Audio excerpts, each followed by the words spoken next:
할렐루야. 여러분은 누구를 사랑하고 있습니까? 그 사랑의 대상이 사랑받을 만한 사람을 혹시 사랑하고 있지 않습니까? 그것이 우리가 사랑하는 보편적인 사랑의 모습인 것 같습니다.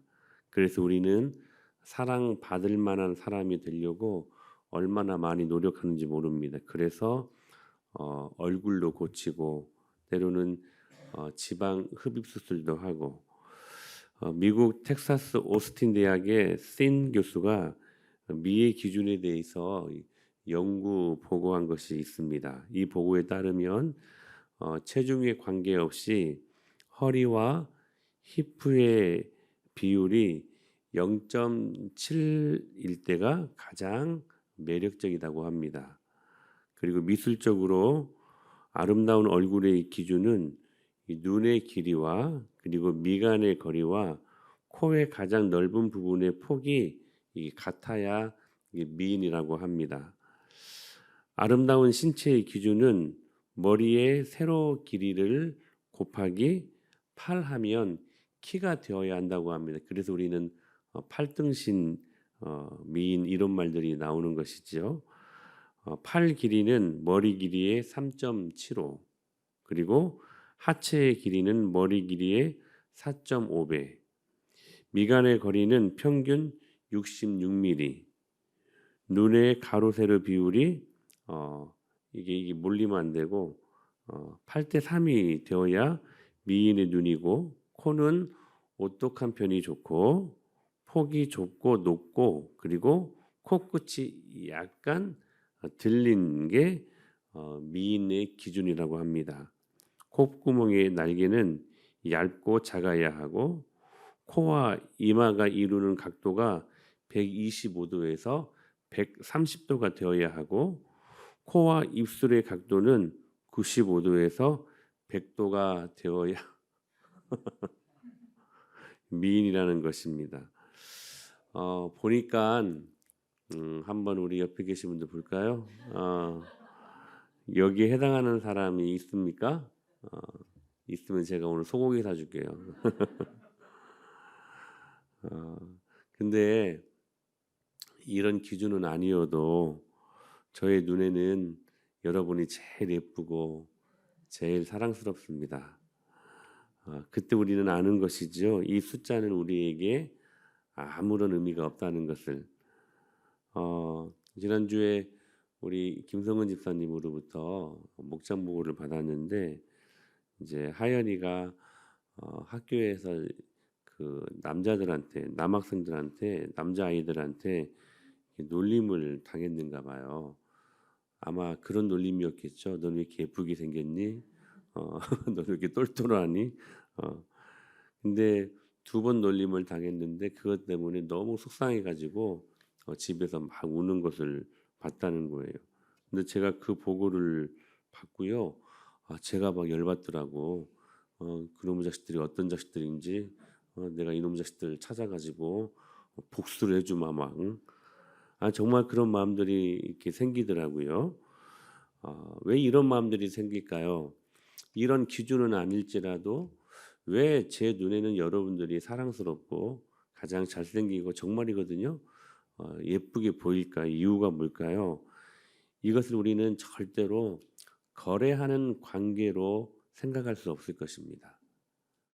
만약에 저와 여러분의 관계가 만약에 하나님과 여러분의 관계가 거래하는 관계로 설정이 된다면 절대로 이런 마음을 품을 수 없을 것입니다. 그런데 이런 마음을 품을 수 있는 것은 저와 여러분들이 하나님이 주시는 사랑하는 마음을 가진 인격적인 관계로 맺는 그러한 관계이기 때문에 이런 마음이 존재하게 되는 것 아니겠습니까? 사랑하는 여러분, 하나님과 우리들의 관계는 거래하는 관계가 아니라 사랑으로 맺어지는 인격적인 관계임을 믿으십시다.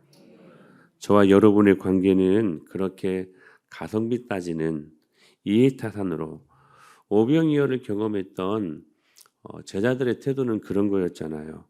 상식화된 합리론적 태도. 그러니까 이 모든 태도는 가성비를 따지게 되고, 가성비는 즉 계산하는 것이거든요. 이 거래 관계에서는 항상 계산하게 되어 있지 않습니까? 그런데 우리와 맺는 하나님과의 관계, 저와 여러분들이 맺는 이러한 목양 관계는 결코 이러한 계산으로 이루어지는 관계가 아니라는 것입니다. 그래서 예수님께서 베드로에게 목양을 위임하실 때 베드로가 얼마나 실력이 있는가, 베드로가 얼마나 경륜이 있는가, 얼마나 목양하기에 좋은 기질을 갖고 있는가, MBTI를 갖고 있는가, 뭐 이런 경험을 물어보신 것이 아니라 예수님은 베드로에게 뭐라고 물어보셨습니까? 네가 나를 사랑하느냐? 네가 나를 사랑하느냐? 네가 나를 사랑하느냐라고 3번 물으십니다. 즉 목양 관계는 이러한 사랑으로 이루어진 인격적인 관계라는 토대 위에 있을 때에 비로소 성립될 수 있다는 사실들을 말씀해주고 계신 것입니다.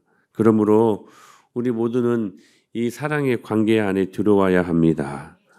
오늘 그 은혜가 임하는 시간들 될 수 있게 되기를 간절히 축복합니다. 우리 그런 의미에서 다시 한번 옆에 계신 분들이 한번 바라보시면서 내가 당신을 사랑합니다 고백해 볼까요? 시작. 내가 당신을 사랑합니다. 아멘. 그렇다면 이 사랑으로 이루어지는 이 하나님의 사랑에는 몇 가지 특징이 있음을 우리가 보게 되는데 오늘 본문을 통해서 2가지를 살피기를 원합니다. 하나는 사랑은 오래 참는 것이라고 합니다. 여러분 이게 우리의 관계가 거래하는 관계, 이해득실을 따지고 가성비를 따져서 이거 아닌갑다. 그냥 우리 이 관계 그냥 정리하자.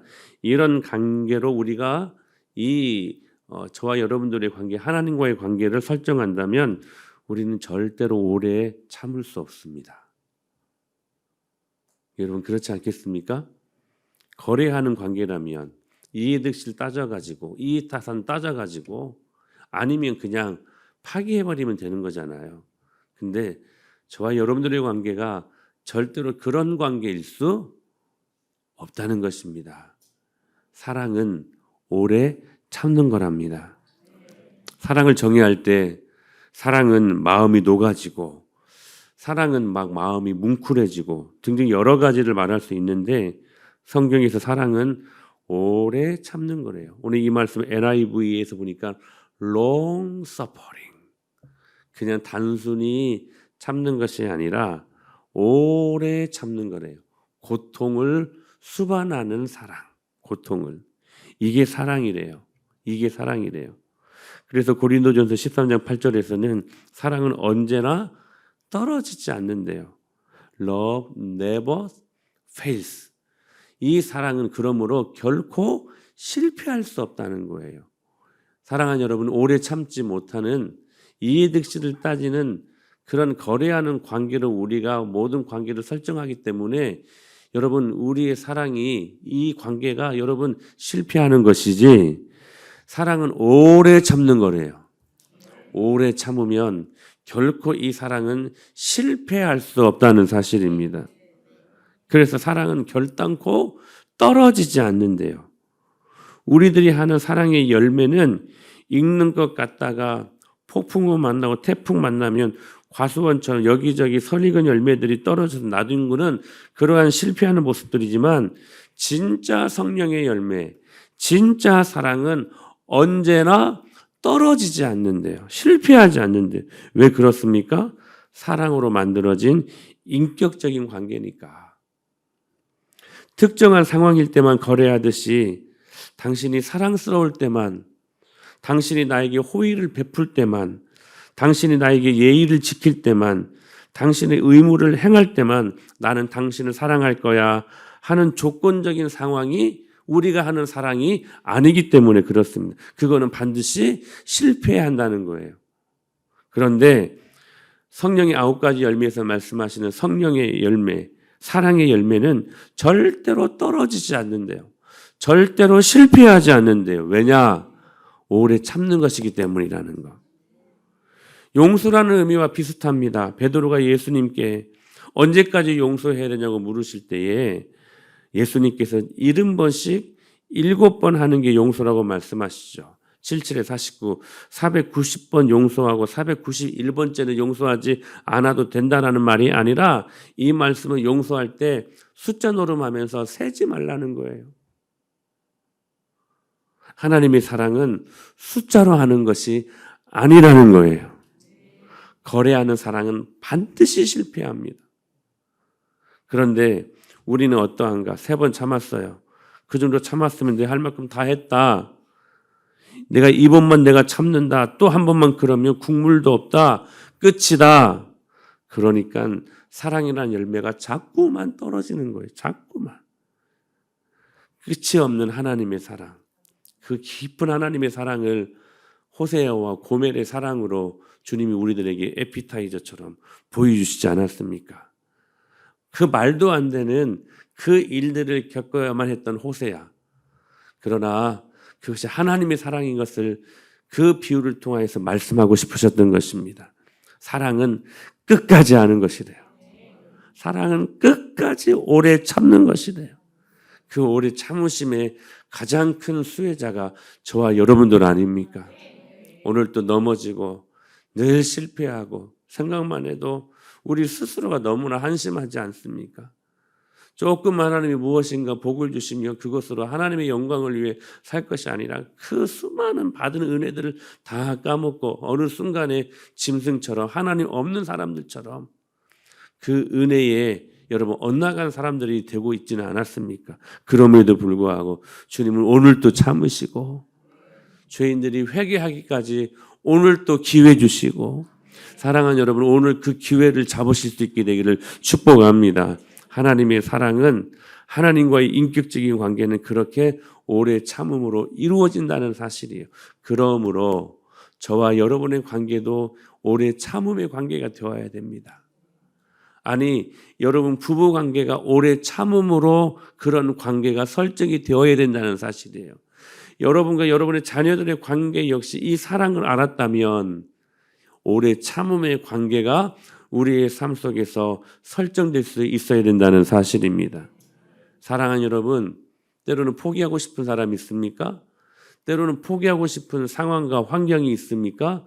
사랑하는 여러분, 우리를 끝까지 인내하시고 참아주신 그 주님의 십자가의 사랑을 기억하실 수 있게 되기를 축복합니다. 두 번째는 자기의 유익을 구하지 않는 거라고 말씀하십니다. 자기의 유익을 구하지 않는다. 거래하는 관계로 우리의 관계를 설정하면 이 사람들은 항상 자기의 유익만 구합니다. 그러나 사랑으로 맺어지는 하나님과의 관계는 자기의 유익을 구하지 않는 사랑이래요. 고린도전서 13장 5절 말씀에 자기의 유익을 구하지 아니하며. 여러분 신구약을 하나로 요약하면 우리는 서슴지 않고 요한복음 3장 16절 말씀을 말할 수 있을 것입니다. 같이 한번 암송해 볼까요? 시작. 하나님이 세상을 독생자를 주셨으니 이 말씀에서 중요한 세 개의 단어를 주목해 보십시오. 하나님이 우리를 사랑하사 그리고 독생자를 주셨으니 이는 그를 믿는 자마다 멸망치 않고 영생을 얻게 하려 하심이라. 사랑하시고 그리고 주시고 그리고 우리로 하여금 그 크신 사랑을 얻게 하려 하심이라. 여러분 하나님의 사랑은 자신의 유익을 구하지 않는 사랑이셨어요. 자신의 모든 유익을 다 저와 여러분들에게 쏟아붓는 사랑이래요. 사랑하사 주셨으니 얻게 하려 하십니다. 할렐루야. 여러분 이 사랑을 우리는 원어에서 아가페라고 하지 않습니까? 하나님의 사랑의 정체는 자신의 유익을 구하는 사랑이 결탄코 아니었다는 것입니다. 그러므로 자기의 유익을 구하는 사랑은 반드시 어떻게 돼요? 떨어져요. 실패해요. 그러니까 부부관계가 힘들고 어려운 거예요.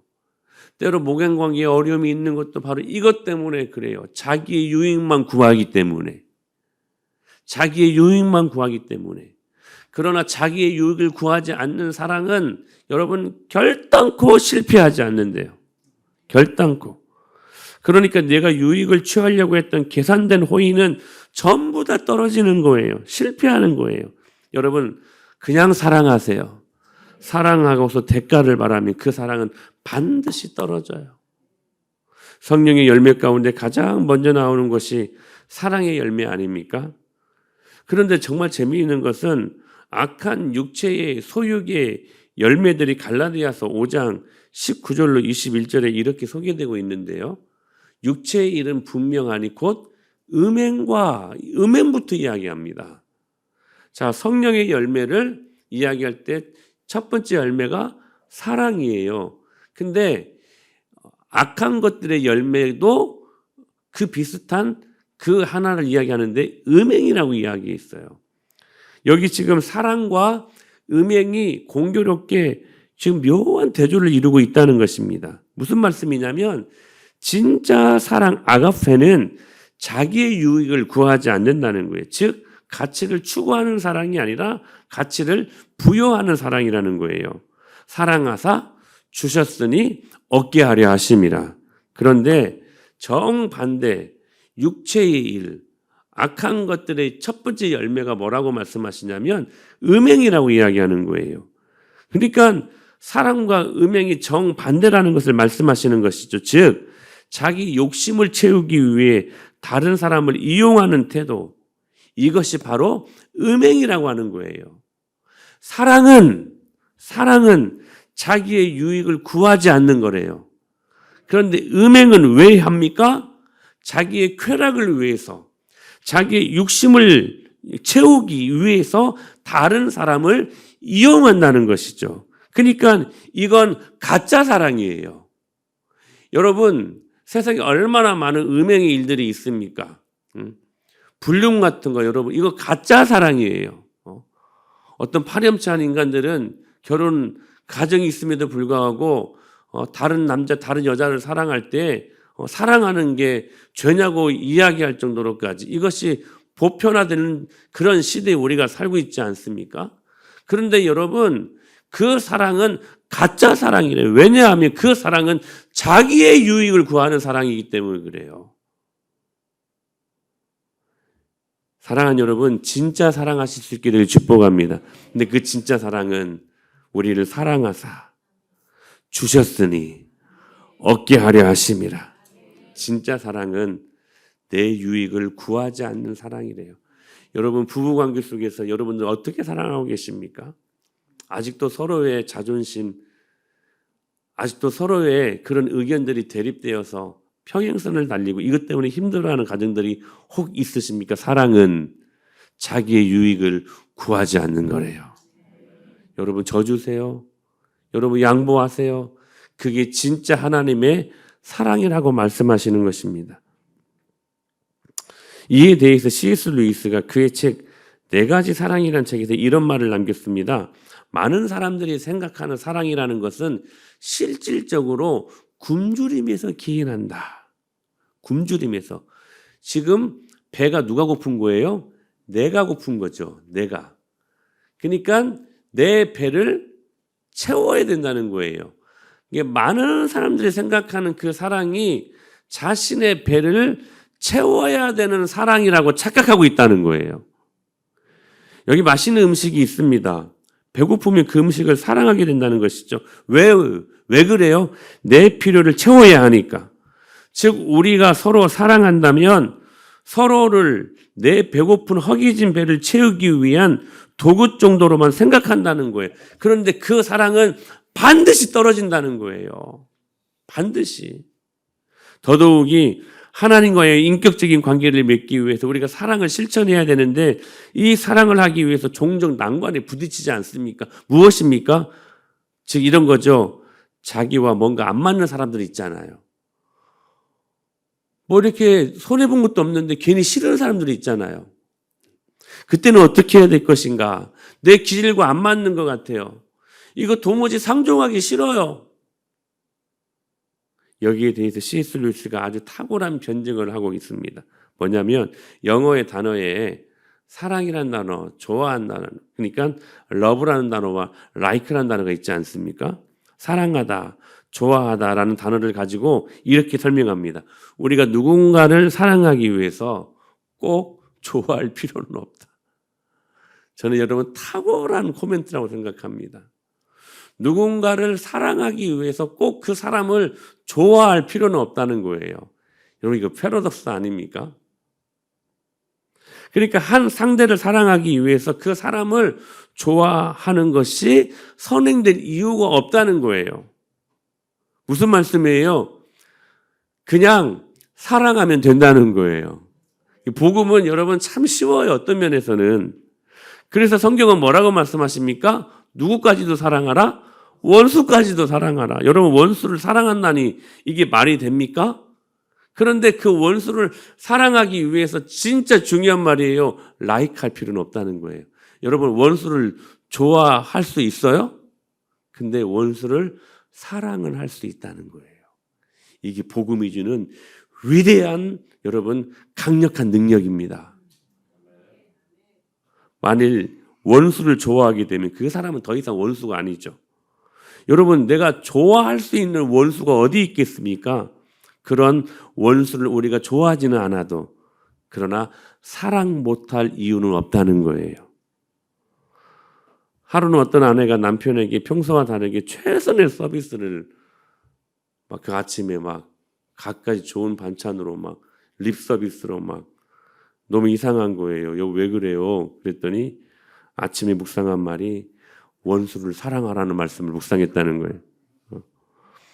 사랑하는 여러분, 남편을 사랑하기 위해서, 아내를 사랑하기 위해서 여러분 꼭 여러분의 남편과 아내를 좋아할 이유는 없다는 거예요. 그게 꼭 선행 조건이 될 수 없다는 거예요. 여러분 그러면서 C.S. 루이스가 아주 기가 막힌 말을 합니다. 이런 말을 해요.